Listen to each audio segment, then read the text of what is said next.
Merci beaucoup. Monsieur le rapporteur, je vous redonne la parole. Merci Madame la Présidente, merci beaucoup pour vos réponses très précises et efficaces. Je ne voudrais pas qu'on passe notre vie sur le statut, mais j'aurais aimé avoir de la part des représentants des associations des maires si ils avaient ce sentiment commun d'un système communal un petit peu à bout de course, pour reprendre l'expression de la commandante Bourdouin, si je ne me prononcerai pas sur le statut des sapeurs-pompiers volontaires et de leur droit à retraite sur l'Hexagone.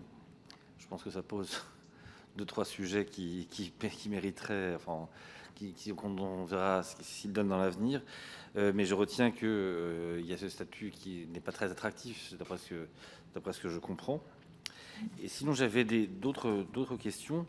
Je vous avoue que vous êtes, je crois, les premiers à aborder directement les questions du cumul des risques, on va dire.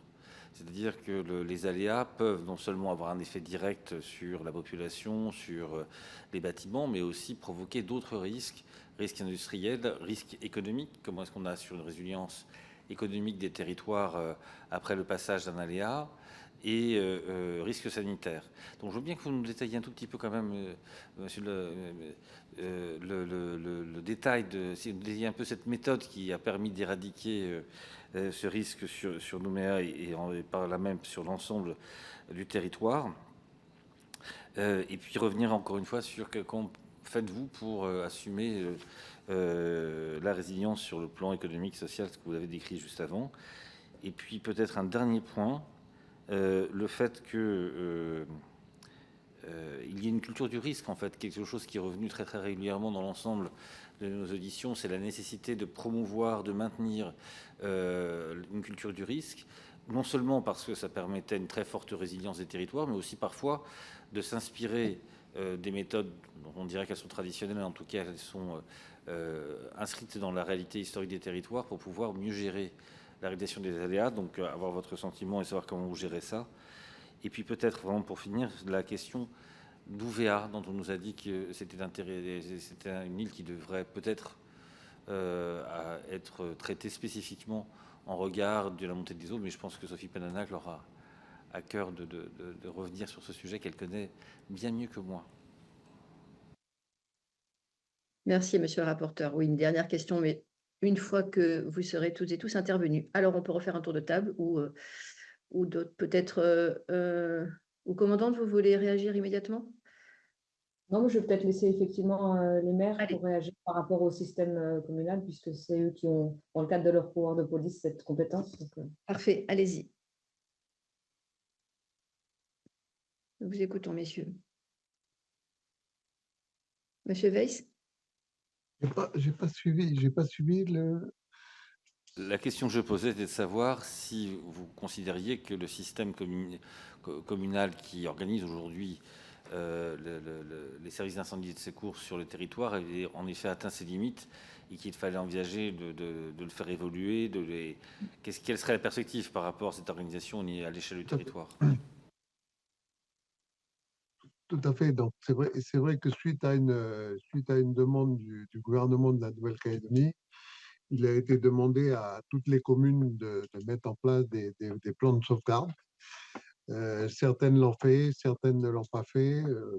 Voilà. Donc, mais c'est vrai que ces plans de sauvegarde, quand on les met les uns à côté des autres, moi je prends le cas des 3 communes qui sont sous le SIVM Nord, on peut organiser quelque chose de commun ou de mutualiser certains moyens, etc. Donc, donc les communes qui ont des plans de sauvegarde et qui mettent en place des cellules de crise parce que la cellule de crise, on l'a aussi mise en place quand il y a eu le Covid, hein, parce que la cellule de crise, elle ne sert pas uniquement pendant les intempéries ou les choses comme ça, les cyclones ou les montées des inondations, mais on a profité pour le mettre en place aussi pour le Covid, et ça a très bien fonctionné. On a très bien fonctionné avec les tribus, par exemple, en faisant des réunions de concertation, en essayant de protéger certains endroits de façon à ce que éviter les épidémies. Voilà, donc on s'est organisé, voilà un petit peu comment on s'est organisé, mais c'est vrai que maintenant, et là je parle sous le regard du colonel de la DSCGR, c'est vrai que la DSCGR attendait que toutes les communes aient fait leur plan de sauvegarde de façon à faire un tout, un package avec le tout, et c'est vrai que c'est là où il faudrait qu'on pousse un petit peu les choses si on veut avoir quelque chose de plus harmonieux au niveau de l'ensemble de la Nouvelle-Calédonie. Après, je dirais juste un petit mot sur UVA, puisque vous avez parlé d'UVA.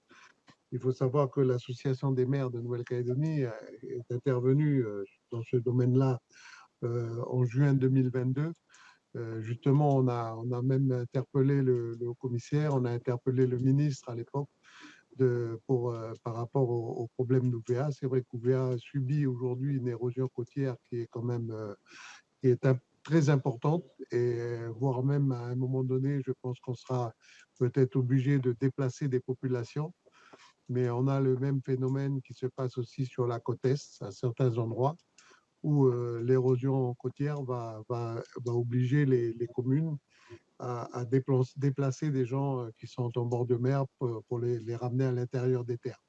Donc c'est vrai que ça va poser des problèmes de déplacement de population. Ça va poser aussi des problèmes pour remettre en place des habitations, recréer des tribus, etc. Et qui n'est pas chose facile en Nouvelle-Calédonie avec les problèmes fonciers que nous connaissons. Donc voilà, mais c'est vrai que pour UVA, moi je suis intervenu même auprès du ministre de la Mer de l'époque. J'ai contacté aussi le CRMA en métropole pour voir quelles études on pouvait faire par rapport à ce travail-là, puisque j'avais vu ce qui avait été fait sur la côte atlantique et sur la côte méditerranéenne. Et c'est vrai qu'il nous manque aujourd'hui en Nouvelle-Calédonie des données. Il nous manque des données. Il faudrait qu'on ait des données bathymétriques notamment. Il faudrait qu'on ait des données qui soient faites avec le système LIDAR, de façon à ce qu'une fois qu'on a ces données, on puisse les transmettre au CRMA pour qu'ils puissent nous aider à travailler sur ces phénomènes. Voilà un petit peu ce que je peux dire dans ce domaine. Merci. Ensuite. Oui, donc rapidement, je voudrais revenir sur les problèmes de recrutement et donc les solutions qu'on essaie d'y apporter. On a lancé dernièrement là, dans nos communes du syndicat intercommunal Sud une organisation donc, pour former des jeunes sapeurs-pompiers. Et donc on espère que après leur période de formation, eh bien, ils deviendront pompiers volontaires dans nos casernes. On essaie également, pour lutter donc, contre les phénomènes climatiques, hein, de monter donc, une réserve communale de sécurité civile. Hein. On pourrait à ce moment-là compter à la fois sur les pompiers, mais également sur les gardes champêtres, les gendarmes. On a également une station de secours en mer. Et puis, on a, parce qu'on a, je vous l'ai dit, on a eu deux années là, de très fortes inondations et on a des constructions qui ont été faites malheureusement par le passé en bord de rivière. Et donc, dans notre nouveau plan d'urbanisme directeur, on a classé des zones en zones strictement inconstructibles. Toutes ces zones, donc avec des risques importants d'inondation et des risques pour les personnes. Et puis, on a aussi un souci avec l'entretien de nos cours d'eau. On a de l'engravement qui se fait, on a des mines de nickel anciennes, donc avec des gravats donc, qui sont tombés dans les rivières et qui ne sont pas encore évacués. Et donc, on aurait besoin là de moyens financiers pour pouvoir curer ces cours d'eau. C'est une compétence de la Nouvelle-Calédonie et malheureusement, la Nouvelle-Calédonie n'a pas toujours les moyens de venir en aide aux communes. Donc, on s'organise comme on peut, quelquefois même sans l'autorisation de la Nouvelle-Calédonie. Quand il y a des risques pour la population, eh bien, les communes prennent en charge le coût d'engins qui vont aller désengraver donc les rivières à certains endroits ou enlever des bois qui se sont accumulés lors de fortes pluies ou de cyclones. et qui font donc monter ou déborder les rivières, quoi. Donc voilà un petit peu les mesures qu'on essaie de prendre. Pour ce qui est donc des secours communaux, à notre niveau, dans les petites communes là, de l'intérieur, il serait impossible pour une commune aujourd'hui de se lancer dans la construction d'une caserne et d'un centre de secours seule. La caserne des pompiers dans ma commune a été financée à plus de 80%, presque 90% par l'État. Et donc, c'est bien le système intercommunal qui nous permet d'avoir un système qui soit efficace et qui soit supportable financièrement. Voilà ce que je peux dire. Merci. Merci, M. Vittori. Je crois qu'il y a une question qui a été posée par Monsieur le rapporteur sur la méthode Volbachia. C'est bien ça? Absolument. Bon, ben, j'essaie d'être le plus bref et le plus didactique possible. C'est très tôt chez vous et donc je ne voudrais pas entraîner une somnolence des auditeurs. Donc la méthode Volbachia, ça consiste à implanter dans le moustique porteur vecteur de la dengue, qui s'appelle Aedes aegypti. C'est donc d'implanter une bactérie qui est inoffensive pour l'homme dans ce moustique, et cette bactérie qui s'appelle la bactérie Volbachia est présente chez 65% des insectes, mais pas dans l'Aedes aegypti.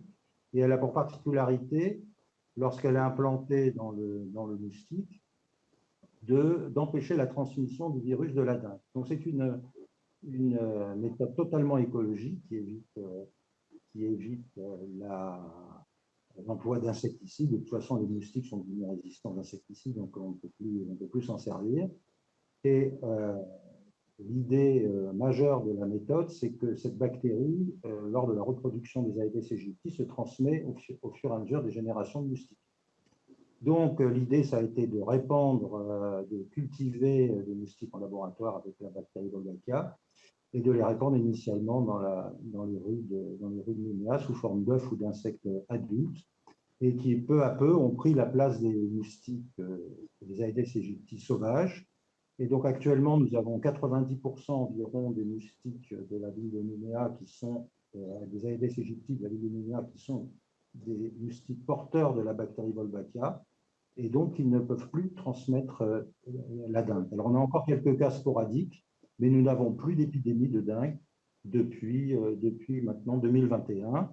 Donc cette implantation des moustiques Volbachia sur Nouméa, qui a été donc à l'origine du déploiement de la méthode, ça a été en 2019-2020 et 21, et d'autres communes ont pris le relais, les communes de l'agglomération que sont Dombéa, Mondor et à présent Païta depuis cette année. Voilà. Et donc ça marche très bien et on est très content. Et bon, là, j'ai peut-être pas assez de temps pour parler des effets du Covid sur le territoire de la Nouvelle-Calédonie. Parce que c'était Monsieur le rapporteur, Je crains qu'on soit un peu contraint par le temps, mais une contribution écrite sera la bienvenue en l'espèce. D'accord, très bien. C'est noté. Merci beaucoup. Et il reste M. Marc-Lecchia, si vous voulez rajouter quelque chose avant la fin. Oui, merci Madame la députée. Simplement rebondir rapidement sur les plans communaux de sauvegarde. Donc, ils sont au nombre de 11 aujourd'hui finalisés, 9 sont en cours de réalisation, ce qui nous fait un petit 2/3 par rapport aux 33 communes de la Nouvelle-Calédonie. Le souci, c'est qu'ils sont souvent très disparates, les uns étant essentiellement consacrés aux risques cycloniques et les autres, notamment Nouméa, qui couvrent l'ensemble des risques, sachant qu'on a en Nouvelle-Calédonie 7 des 8 risques naturels identifiés. On échappe à l'avalanche, je remercie. Effectivement, les plans communaux de sauvegarde devraient constituer à terme le maillage qui permettrait de sortir une sorte de schéma territorial d'analyse et de couverture des risques. Mais celui-ci est pris de manière inverse en ce moment, puisque sur la base de la politique publique de gestion des risques qui a été initiée par le président en 2021 et qui commence à se mettre en œuvre sur le territoire, c'est du terrain que viendront les informations pour alimenter ensuite une analyse plus territoriale.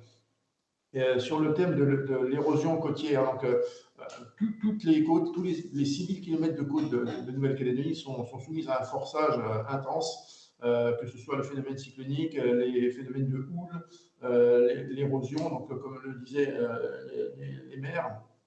Il y a des communes de l'Est qui sont touchées tout haut, mais on peut citer Nouméa aussi, puisque Nouméa s'est lancé dans des travaux assez pharaoniques pour protéger son trait de côte sur l'Anse-Vata. Et on a une perspective de travaux, peut-être pas identiques, mais similaires sur Ouvéa, du côté de Mouly. Effectivement, cette île est soumise à un risque d'érosion considérable. Voilà. Pour le cumul des risques, effectivement, les uns entraînent les autres. Et alors, je ne saurais pas répondre sur la résilience économique, mais il est vrai que ce qu'on qualifierait de risque d'un côté n'est pas forcément vu comme ça de l'autre. J'en veux pour preuve une expérience menée à Pointe-Limier où on a mis à contribution des gens dans les tribus qui ont identifié leurs propres enjeux, qui les ont mis au regard des aléas qu'ils connaissent, notamment le risque cyclonique, mais également le risque d'incendie, et qui en ont tiré bien sûr les risques, puisque le mélange de deux forme les risques. Et on s'aperçoit qu'en termes économiques, ce sont souvent des micro-activités en brousse qui constituent la source de revenus et qui, du coup, deviennent une inquiétude prépondérante pour les populations. Donc, parler de résilience économique, ça fait appel à énormément de situations. Et donc, je pense qu'il est difficile d'en tirer un trait général sur l'ensemble du territoire. Voilà, merci. Merci beaucoup. Monsieur le rapporteur, c'est terminé pour vous? Vous souhaitez... Pour moi, c'est bon. Je vous laisse la main.